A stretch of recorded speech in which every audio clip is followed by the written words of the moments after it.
Hey, my name is Lizzie Smiley, and I absolutely love helping people connect with their calling and all the tools they need to kick roadblocks and excuses right out the door so they can cultivate the life they dream about. If you want to launch, grow, pivot, or scale your Etsy shop, or you've always wanted to develop the mindset and skills to run your own business, then I'm your girl. I've had that entrepreneurial spirit going strong since my very first lemonade stand, and now I'm a work-at-home mama with multiple online companies and a full-time Etsy shop, all while being present with my kids for the everyday chaos and most important milestones. On this podcast, we'll talk about all things business, mindset, Etsy, creativity, dazzling our customers, and so much more. There's plenty of room at this table for you, so scooch on in and let's go. I'm holding nothing back. Welcome to How to Sell Your Stuff on Etsy. I'm so glad you're here. Hey guys, welcome back to the show this week. If you are new around here, I just want to give you a real big Lizzie Smiley hug and welcome. We're so glad you're here. We're so glad you're soaking up all the Etsy goodness and my total ADHD antics. Thank you for your service in tolerating me, you guys. But we always have so much fun. And today will not disappoint. I am vibrating, getting off of the call with Bailey. She is so brainy and brilliant and generous. And I love good humans like that. So I will introduce her more in a few minutes. Just a couple of things, especially if you're new around here. There are two main ways that I really, really love to help Etsy sellers. The first one is my 6-figure secrets to getting started on Etsy course. It is less than 3 hours long. It is everything you need to actually get started and understand how to be profitable on Etsy. It's going to teach you about SEO. It's going to teach you about trends. And it's going to teach you about demand. It's going to teach you how to set up your listings for success. It is going to hold your hand. There's even a click-by-click shop setup section. So I'm going to show you everything that you need to know to get started. It is super, super crazy discounted right now. So now is the time to grab it if you want to get started on Etsy real soon and you want to do it the right way and save yourself lots of time. The other thing that I offer is a weekly membership. You get an email from me every Monday morning with a list of what the current trends are. Trends are so important to understand what's happening on Etsy because it's the way that you beat saturation. It literally makes saturation a thing of the past. If you understand what the trends are and you learn how to apply them to your products, because people are always searching for what is hot, what is happening. And so I give you the download. You don't even have to figure out what they are anymore. Every week, I'll give you a list and a video showing what they are, how they're applying, and it'll include 5 current opportunities for products. I do a mix of print on demand and digital products.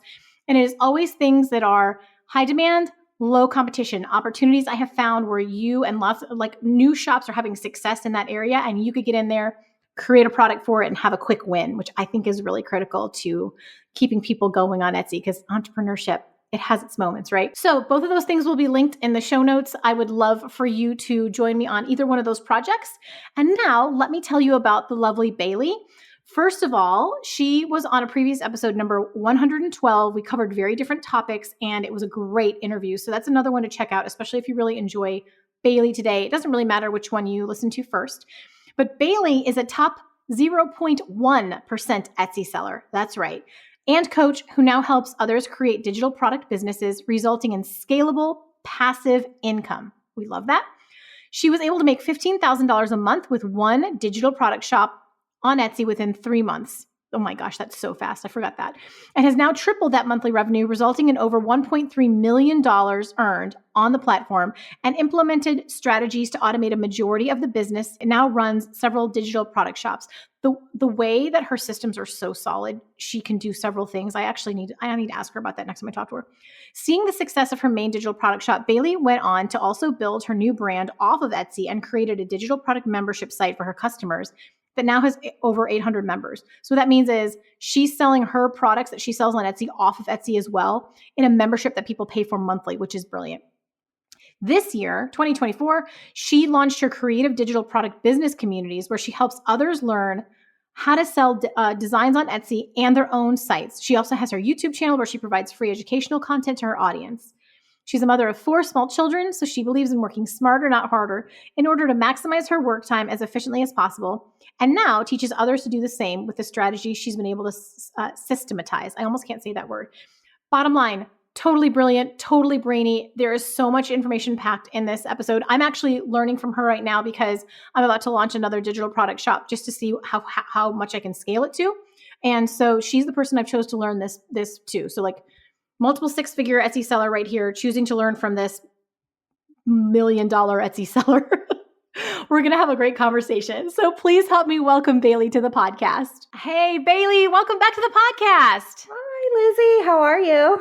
Well, I've been looking forward to this conversation for weeks. So thank you for being willing to come back and talk to us. Yes, I'm so excited.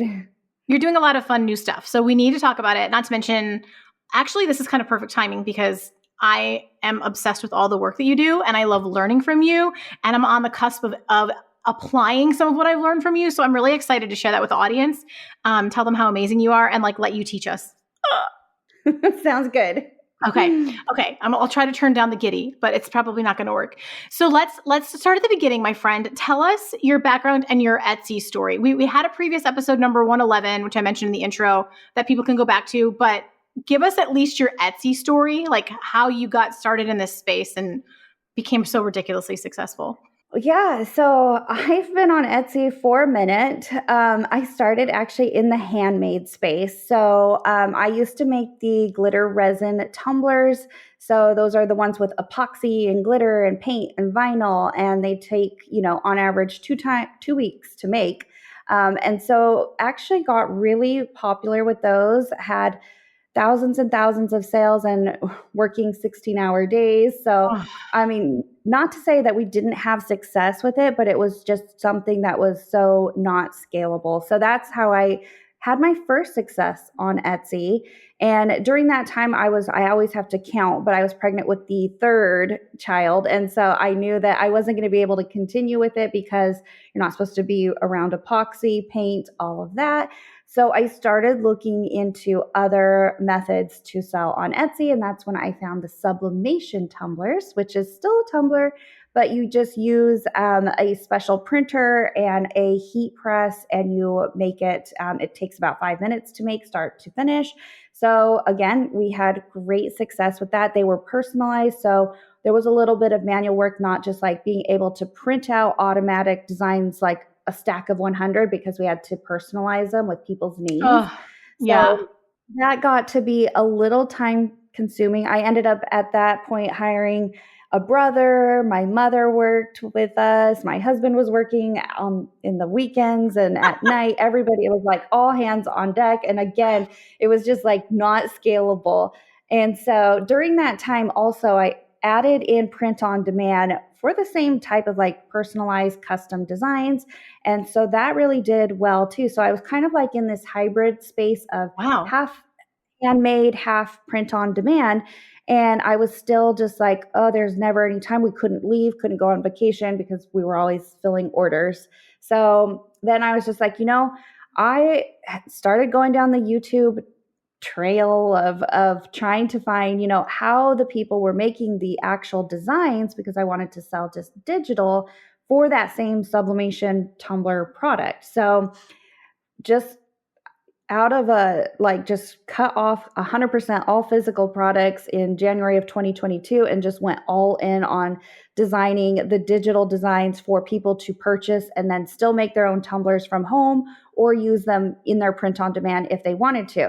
And now, given I have zero graphic design experience, there isn't any big AI tool out there yet. So I'm doing this all like manually piecing together commercial graphics from like Creative Fabrica. Sometimes I would attempt to draw things on my iPad. They didn't turn out too well, but I had a few.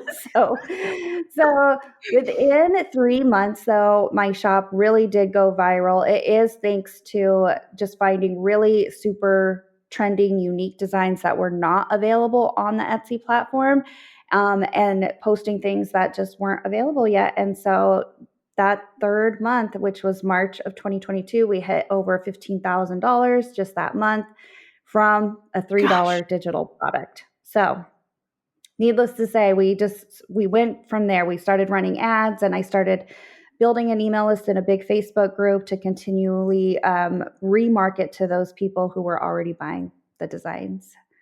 So that's the Etsy story. That's how I kind of progressed along the way. Okay. And as someone who also started in the physical space, working ridiculously long days and having to stop because of the chemicals and getting pregnant, I mean, I cannot believe the parallels. How crazy is it to get the cha-ching and your work is done? Like you don't have to go do any more work for a digital product. Is it the best? Oh, yes. Yes. It is such a relief to know that and especially now that we can just create in these huge batches and just upload all at once. And you just know that you're not worried about inventory or running to the post office. Cause I was always late, trying to get orders shipped by 5 and like throwing the kids in the car, making sure so that they wouldn't be late. So, yeah, way less stress. You don't have to worry about that. You know what I am curious to ask you about, Bailey, is like profit margins. Were they pretty good on the tumblers? Like were you able to hire help when you had that grind going, or was that part of the problem? So they wasn't as good with the glitter resin tumblers Oh, because okay. those are pretty expensive to make because you have to buy epoxy and then you have to have all of that equipment, which is a lot of equipment. And so it wasn't very good on that. Now it is with sublimation tumblers because you can get those for so cheap. And then it's really just you're calculating your ink and then like your printer overhead cost. So, and then a heat press isn't too bad. So, much more room there, which is why I was able to hire a brother and my mom, and then I didn't pay my husband, but he just had to help. So there was that free help. Okay. That's so interesting. I love the parallel of our stories. Just have so many questions. What about like in the sublimation and PNG space, which is where you do a lot of teaching. And I think we obviously as Etsy coaches, we both hear all the time about market saturation and there's too many people already doing that. And gosh, as I've recently been diving into like really studying trends and trend combining and being able to apply them in different product spaces, I think that the opportunity is insane still. But I'd love for you, because I've never done sublimation or PNG. That's my next project. Is there space for new sellers in that area on Etsy? What are you seeing? Yes. So, like you said, I get this all the time. So, what I like to talk about is number one, sublimation is the craft of sublimation is so much bigger than what people just usually equate it to. When you think sublimation, they're usually thinking skinny tumbler designs, kind of like the ones I have back there, or they're thinking a t shirt design. And so, they're limited by that when really the sublimation space has hundreds of products that Oh these my gosh. crafters I didn't even sublimate know on. that. I thought it was just tumblers. Oh my gosh. Literally hundreds. So a lot of things like I'll post in my group all the time. I'll be like, this is a design for a mouse pad or a wind spinner or garden flags. And just people don't really understand like that pretty much anything. If you think of print on demand, if you're familiar with print on demand and all of the products like that Printify carries, pretty much all of those types of products are available for sublimation crafters to purchase. And I mean, there's huge suppliers, wholesale suppliers here in the US that people can purchase from. So I always recommend just if you want some inspiration, go to like a sublimation wholesaler supplier and just look at all of the products that they offer. And then you can also start designing for some of those because there's actually a lot of space on Etsy for low competition products like that haven't even began to be tapped into because people are so focused on what the most popular is right now, which is the 20 ounce. And it's actually not the most popular. There is a better one that is more low competition, but people don't like to design for it. And that's actually those 40-ounce tumblers. That's like the Yes. Stanley thing. But Yeah. there's a sublimation version. So that's actually the most popular product right now on Etsy. So if you are new and you're looking to like break into the design space for these, look at those other types of products because there's a lot of open space. And then just taking away the product thing, when you look at the designs, the reason why it can never be saturated is because literally every 2 to 3 months, these designs change, the styles change. We're moving into only designing right now for like Christmas, Thanksgiving, and all of my Christmas designs from last year are not necessarily relevant because the design styles are different this year. So now I'm all about creating, what is it called? The new like Matisse style, which is like a form of art that is gaining huge popularity right now in the sublimation space. So it's just like applying whatever is new and trending to the sublimation space, whether that is 20-ounce designs or not. So that's why I just think there's just so much open room. This is so crazy. So tell me if this sounds wrong. Are you basically saying that sublimation is essentially like print on demand at home? Yes. Yeah, it's exactly what it is. Wow. I try to explain this like and it's so huge. Like you're familiar with like Cricut and Silhouette and vinyl, right? Yeah. Like the SVG people. So sublimation is equally as big. And usually when you get sick of being an SVG crafter and like cutting and vinyl, you move to sublimation because you're done like cutting and weeding and all of that. And it's just sublimation is definitely, it has some learning curves, but yeah, it's huge, and they have tons of products you can create for. And yeah, the majority of people do all of these from home, and then that's why we're essentially in a B2B market, because the people making all of these crafts or these at-home print-on-demand things, they're selling these in their own towns, on their own Shopify sites. Some sell on Etsy. They sell in their craft markets and fairs. So you really are operating more as a B2B when you are selling the digital designs to sublimation crafters. That's why there's such a big market for it. Okay, but why are people pushing back on the 40-ounce tumbler? I feel like that's all I like to drink out of. Why wouldn't that be in demand? I don't get it. I don't get it. So it's the design process. You can't just like throw it in your AI tool of choice like you can with a 20-ounce design and it just like pop out. You actually have to create two pieces, which is for the bottom part, which is that smaller tapered part. And then and they're both two different sizes. So you have to create them at two different sizes, which is a pain. It is. And then you cannot automatically mock these up with like an AI mock-up tool like you can in bulk with the 20-ounce, because it's two pieces. So it just takes a little bit of extra time, and most people don't want to do just, a few extra steps, so they avoid them. Okay, because otherwise you're basically throwing your dimensions into your AI tool, and it's like creating it for you, and there's little that you have to do, whereas now you have to kind of splice it, right? And then apply it to the lower part of the tumbler as well.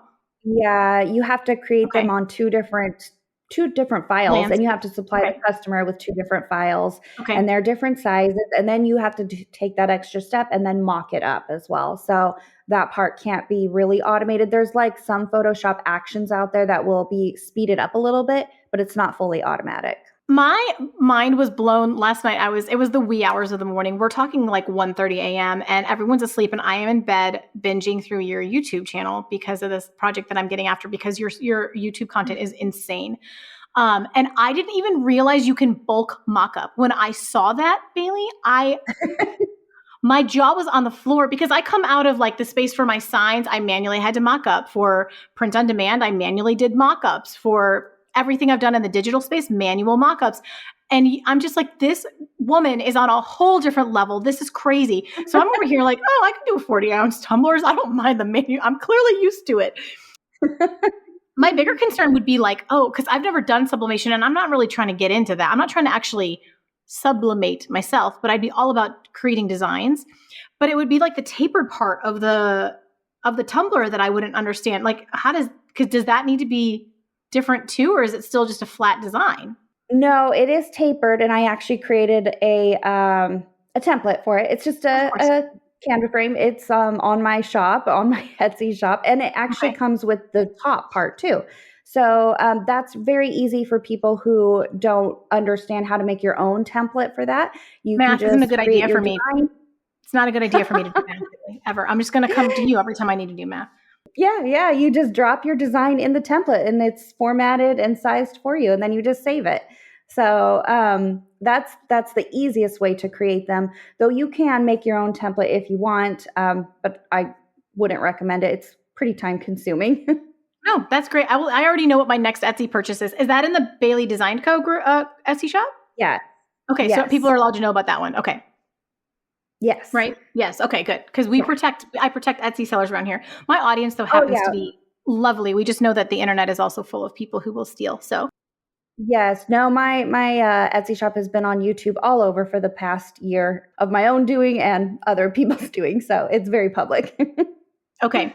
Yeah, and I know, actually, it would be probably good to take a second and share what you would about that, because I think sometimes I get a little pushback about when people want to keep their shops confidential. But a number of my friends who had big Etsy shops and shared them because they were kind of pressured to prove that they were, they were having the results they said they were. But then there were plenty of honest people who just wanted to see that. But then they had all this unnecessary traffic that hurt them, and then they did have a couple of bad players who were copycats, and they lost their businesses over it. So did you have a hard time with that, bringing it to the public? Would you do that again or recommend it? So it wasn't my choice, and I would never have brought it public had Okay. several other YouTube channels share my shop before I was even on YouTube myself. So what happened was Wow. last year when the 20-ounce design, like create these designs and make thousands a month type of videos, became very popular on YouTube, my shop was shown on several channels as proof of, look at how much this person is making, look at what she's doing, and it's a digital download and all of that. And I actually didn't even know about it until I did start seeing a few things in my analytics, kind of tons of more visits to the shop. And then I actually had someone reach out who was a member of my digital design membership. And she was like, "Did you know your shop's all over YouTube and they're showing how to do what you do?" And I was just like, "No." So then I started looking into it, and I had already created my course at that point to help other people do what I do, sell digital downloads. But I hadn't marketed it through YouTube or made videos or anything. And at that point, I was kind of like, I think that I am going to go on YouTube, since it's already public anyway, and actually just share what it really takes to build this level of shop, and show that you don't just put up tons of designs and expect the types of results that I got. There was a lot of things like email marketing and Facebook group and things like that went into, and then also just being very vigilant about staying on top of those trends and things like that. You can't just put up any design and expect it to sell. It has to Mhm. actually be good. And so that's actually how I got on YouTube, was because I just wanted to share, no, this is really how it works when you want to be this level of seller. And so that's when I started No, making all that's the so videos. helpful, but also to tell the audience, like, it's a good idea to keep your shop confidential. And now, I mean, for when I use Everbee, they have a wonderful feature where it blurs out the name and the details of the shop. And I really like using that any chance I can to Yeah. try to protect sellers from this exact, because especially in the digital product space, it's too easy to duplicate. Yep, exactly. Yep, I always recommend, do not share your shop. In our communities, we have a rule not to share your shop, your watermarks.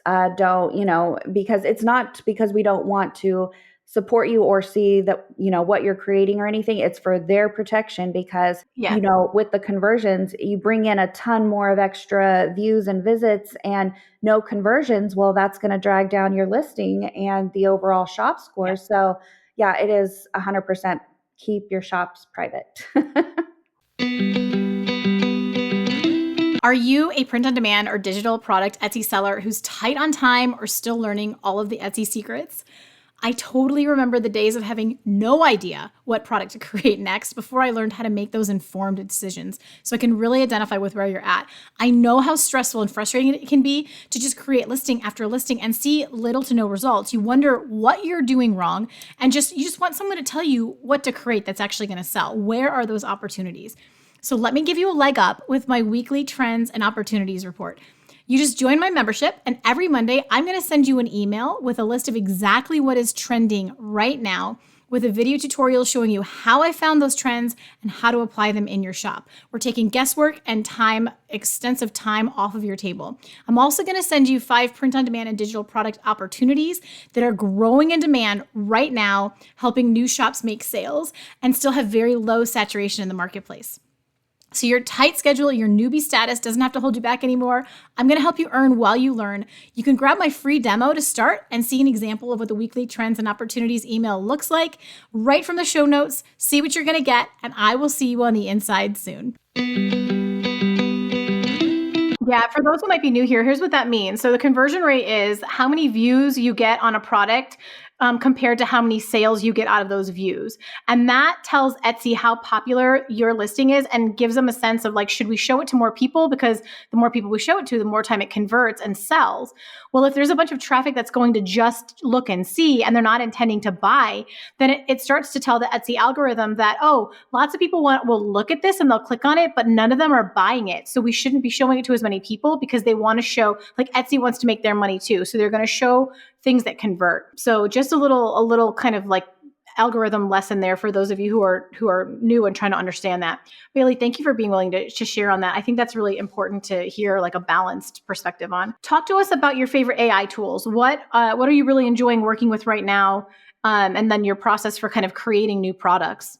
So I'm bad because I like to experiment with lots of tools. So cool. Right now I've narrowed it down to 3 though. I still use Midjourney from time to time. That's the one that I got started out on originally, and probably use them, for a good 6 to 9 months before even trying a different one.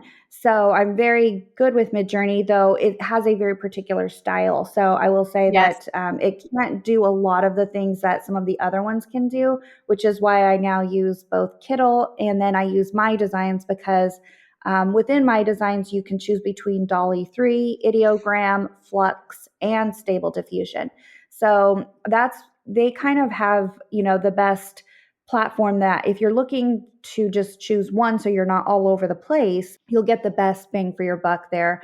Plus, Okay. they have a lot of tools that, if you're looking to be an all-in-one place and actually move those digital designs over to Etsy, you can push your Etsy listings straight from there. So they have a lot of Wow. capability. Yeah. That's crazy. And you can mock up within there automatically. Like you can bulk mock up 100 designs at a time and then push those all to Etsy at one time. So This is it My takes, Designs? yes. Do you Yeah. affiliate for them? So, yes. Okay, I need your link. Holy cow. And they're trying to just really implement everything that you could possibly need to run your Etsy business in one place. So have the AI tools, have the editing capabilities in there, your ability to upscale, and then ability to mock it up and then send your listing to Etsy. So you could really get away with just the one tool if you like those AI generators. So if you are stuck on something like you love Midjourney, you can always pull in your Midjourney design into My Designs and have it do the rest. Cool. So there Okay. is that option too. Look at I am chomping at the bit. Let's let's talk about mistakes that new sellers make in this space. Like protect us from some of the I was going to say oof does because I'm in Wisconsin, but only 4 people are going to know what I mean. What are the what are the mistakes we need to avoid, Bailey? This is, and this goes back to all types of products that are sold on Etsy. And this is just not doing your research first, like Okay. just jumping in and creating all types of designs with AI, because it can be very distracting and fun. And you think, Yes. you see all types of AI generations. That does, just because they're all out there on, like the forum or the community page of Midjourney or Ideogram or something like that, just because there's all of these really cool designs, that doesn't translate it into actually selling on a sublimation Demand. product. Yeah. Because they do have a very specific, usually very, very specific keywords that are trending, that, that are specific to the niche of a Tumbler wrap.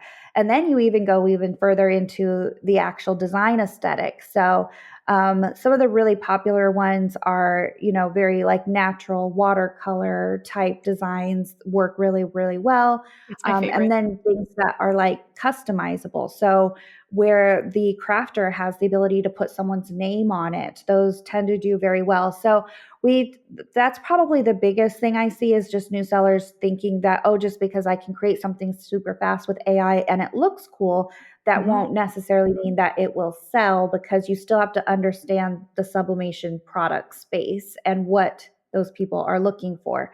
Because again, at the end of the day, those people buying the designs, they're buying that to sell to their customer. So if you understand the final buyer and like what's going on in pop culture or trends or anything, that's just trending right now, you'll usually have a better grasp on what will sell to that final customer, and then you can make your design.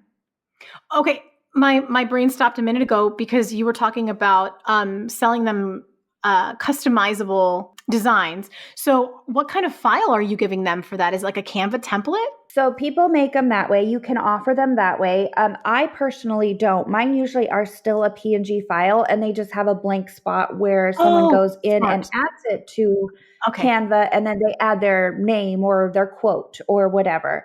But there are some people who sell them as a Canva frame, and then those are usually popular with people who want to do like memorial photo tumblers, Mm. because if it's built as a Canva frame, you can drag your picture in and it will format it correctly. So those are really popular. I was imagining like fonts and the licensing nightmare, and then the Canva Pro situation with fonts that would have happened. And then I'm just like, wow, maybe we need to get Stephen Chin to to figure out how to make this work for the Hello Custom to be able to change the font. But again, I think the licensing could be an issue. But I love your idea of a blank space when it's going to be a font. Yeah, there's also, speaking of customization too, though, there's a whole subset of people who sell custom digital designs, meaning they do the custom work, and they charge anywhere from $10 to $15 a design. And if you're Okay. fast, like if you add you need to add Sarah on there and add a little quote, I mean, you can get, 10 or 20 30 of these done in an hour. And if you're charging $10 or $15 per design, I used to do this. I mean, it is a good Of course you income. did. So most people, again, that's just extra effort. Do you want to offer that type of customization? And some people do full custom, like they just want a picture or an idea of what they want, and then they create it and they send it over. Etsy now has that option where you can do customizable digital, and then you fill the order just like you would physical. And so there is that option for people who want to actually make more than just like $2 or $3, but then they're using their time to do so. Yeah, you could have VA do something like that though. That's like repetitive work. You could train someone to do it. That is Definitely. fascinating, Bailey. Of course you sat there and did all of that work. You are amazing. I don't know how you do it. Oh my gosh. What else? I have so many other questions that we can't get to all of them. Well, can we talk about what you're seeing trending right now? Design concepts. Like, I'm just like super interested and excited about trends at the moment. I'm wondering if we're seeing some of the same things because you're in a kind of a different space. Yeah. So the big ones right now, and it's actually transferring very equally between print on demand and digital, is that coquette Yes. style, which is like the pink bows, pink girl, soft girl aesthetic is what that is. And so when you take that and basically turn anything coquette, you're probably going to have success, because it's just you can apply it towards, like, say, a nurse. And then you can then create that for all of your occupations. And we're seeing that do really, really well. Again, that Matisse style, which is a Oh, I need to form look that of up. painting, like the artist paintings, and making designs based on that. And those are tending to do very well in the positivity and Christian space. So you're thinking, like, here, apply that design concept with Bible verses or positivity or affirmation type quotes. And those are super, super trending right now. And then you have just like we always see this every few months, you'll see a new animal pop up. Yes. Oh And my gosh. you Opossums? Are you seeing probably opossums know and raccoons? raccoons. Yes, we're Yes, seeing raccoons. Yeah. they're going crazy. And I mean, like last year it was Highland cows, probably even a little bit further it was Highland cows. But right now those raccoons are just like popping off. So Mhm. make anything with a raccoon, you might have some success.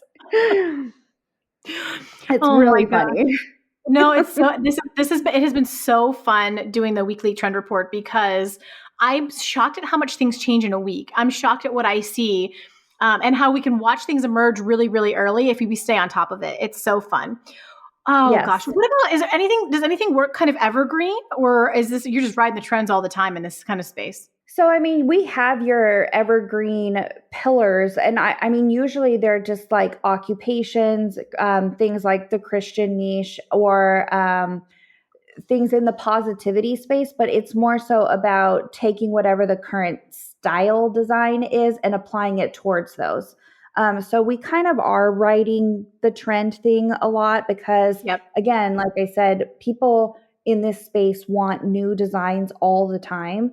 And so that's good for us because it always means we can just always be designing something for the next best thing, As far as like, I mean, you have like the customizable ones for, I even consider like wedding ones to be like this or bridesmaids ones because those are usually pretty stable because it's usually just floral and then you add a name or something. But those are pretty stable. And then, of course, all of the hundreds of occupations. But then you can take those, like I said, and apply them to a new design style and then just have the ability to do hundreds more designs. So the endlessness of it is so exciting. And again, this is me coming into this conversation thinking all sublimation was literally like tumblers. I didn't think it went beyond tumblers. So now I'm very excited about it. So you're talking about trend combining. You're taking the things that are always popular and combining them with something that is new, and that is a way for people to feel really seen and to see your listing image and go, oh, "That is for me. That's like this person was in my head. I have to have it." And that's game set. Yeah. What are your thoughts on like Etsy ads? Do you recommend Etsy ads? I do if you have a performing store or listings already. So Yes. I personally did not run them until I had organic major success. Then we took that ad spend and put it on those very high performing listings, which did only, 10x it. So I believe in it, but I think that you should have proof of concept, proof of sales first, because most people come into this as brand new sellers. They are not designers. They don't have an eye for trending things yet. And so they need to be in that practice mode, just list and design, practice makes perfect. Yep. And you will eventually get there if you just don't stop. And then once you start seeing, more traction on that, I say usually just look at it. Was it the design itself, like the subject, or was it the style that you did it in? And then just keep repeating that across other niches or design styles like that. And then put ad money on it. And I always say just, do it, just build upon it. Start small and you can keep just increasing it. Because if you do that and not just, put $100 a day on all your listings without having any conversions yet, it will waste your money. Hey, you guys, coming in hot with a pro tip. Are you ready? Do you use special fonts, graphics, SVGs, or other digital goods to create your products or run your Etsy business? You need Creative Fabrica. So, for years in my shop, I walked that fine line of either using stock fonts and graphics that were right there on Canva, and I had a ton of trouble differentiating myself because, let's be honest, everyone else was using them too. Or I had to go invest a ton of money, sometimes hundreds of dollars, to buy them direct from a designer so I could create something extra unique and stunning, right? And don't even get me started about the whole factor of making sure I had a commercial use license so that I could use it for business. It was a whole nother expense and hassle, to be honest with you. But I have since found a better way, and I'm letting you in on the secret, okay? Enter Creative Fabrica. You guys, getting a membership to Creative Fabrica has been a game changer for me, okay? I've literally saved thousands of dollars. I'm able to create faster because I no longer have to scour the internet for what I need. It's very convenient. Not to mention, I don't have to wait for my budget to allow for a new digital asset before I can create something new. I have this membership. I can just access it whenever I want. So what is it? Creative Fabrica is a website where you can access unlimited digital goods for just $9.99 a month, like $9.99. This my jaw drops because this is an insane deal because everything comes with a commercial license as well, which means you're allowed to use them legally for profit. And I have to chuckle because this is less than I used to pay for just one font before, y'all. Like $9.99 for access. Okay, they have over 6 million fonts, graphics, and other digital resources that you will have full access to at any time. It's essentially like to be honest, this is like the top Etsy seller's best kept secret that you are now privy to. Welcome to the family. Did I mention you belong here? You belong here. And on top of that, Creative Fabrica, so they discovered this podcast. They reached out to me And they were like, Lizzie, we want to offer your audience like a special little perk. I'm just like, well, we love that. Tell us what it is. So now you guys can get 1 month free. You can get a free trial for up to 10 downloads, and you can test drive it and see if it's a good fit for you. Like I literally pay my own membership. I love it. So if nothing else, like take a free trial, stock up on some fresh stuff for free. Thank you, Creative Fabrica. And if you love the service as much as I do, it's just $9.99 per month to keep it going. And you can also cancel at any time, no questions asked. I love that. I love it when they do that. So if you want to jump in on this sweet deal, just go to howtosellyourstuff.com/creative. Again, that's howtosellyourstuff.com/creative. And you can grab that free trial.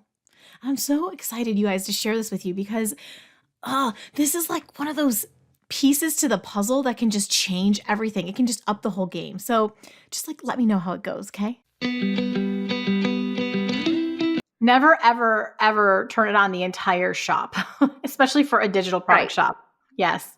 Right. I agree with everything that you said totally, but it's interesting in this space. It changes up a little bit. So what about social media? I mean, I tend to tell people figure out Etsy first, but ultimately for building more of a legacy company business, I think social media can be great.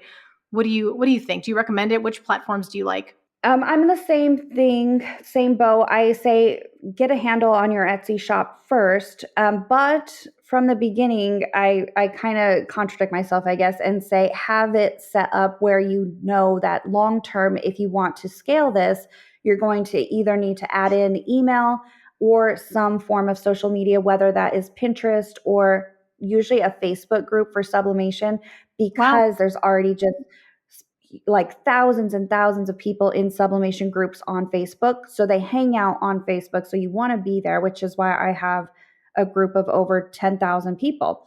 So you can really, and I did this because in an effort to protect myself and know that long-term, I didn't just want the Etsy shop, which is, I was able then to, market my new digital design membership, which is the same Etsy files just on my own site, and they pay a monthly membership. So having that Facebook group and that email list, I was immediately able to just be like, hey, I have this, it will save you a lot of money.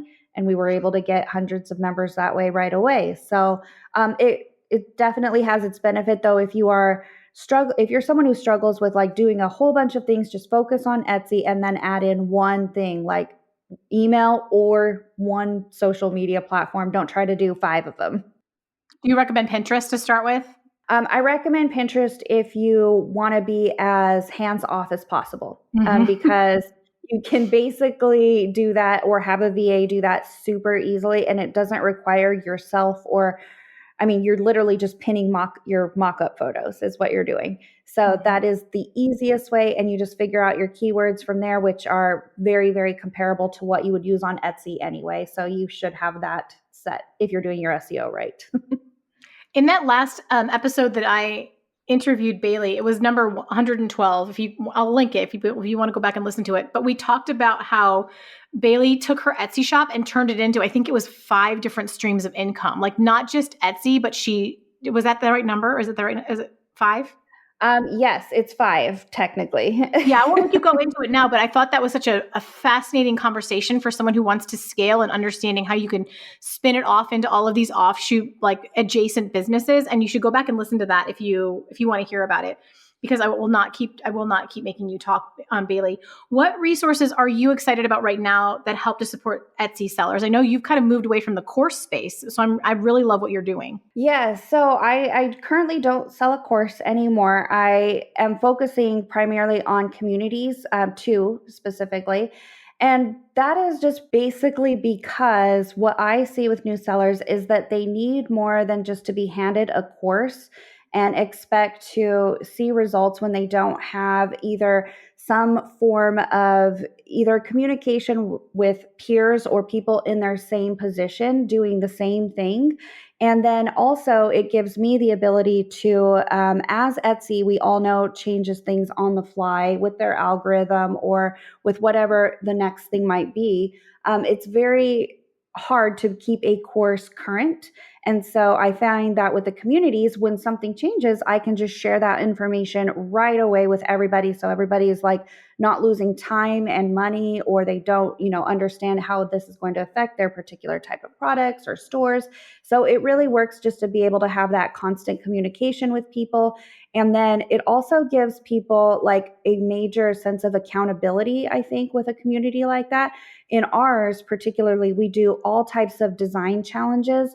And this really, really helps new sellers who have never listed something be able to get 10 listings up, within a short amount of time, because they're motivated by what we're giving them as far as the tools in the group, to get that type of traction going. Because as I've said before, the sooner that you can have a win, the more likely that you are to keep going if you're seeing some type of progress. So that's what they're 100% built for, is to get that new seller going and in the right direction.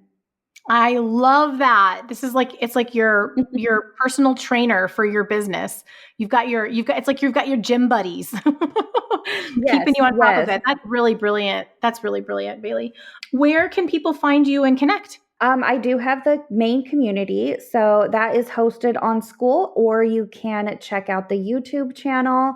And that is really the two main places that I'm at all the time. I will make sure and link all of that. And thank you. You're always just so willing to share, so open, so generous. And I'm so grateful that I get to work in the space with you, but also to be buddies. Yes, it's been so great.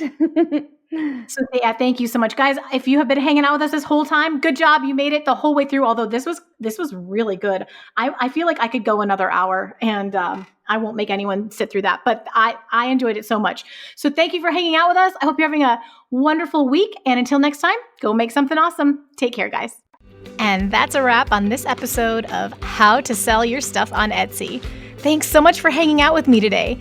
If you're looking for more resources, head on over to howtosellyourstuff.com, where you'll find podcast show notes, all the links from today's episode, the blog, courses, coaching, and more.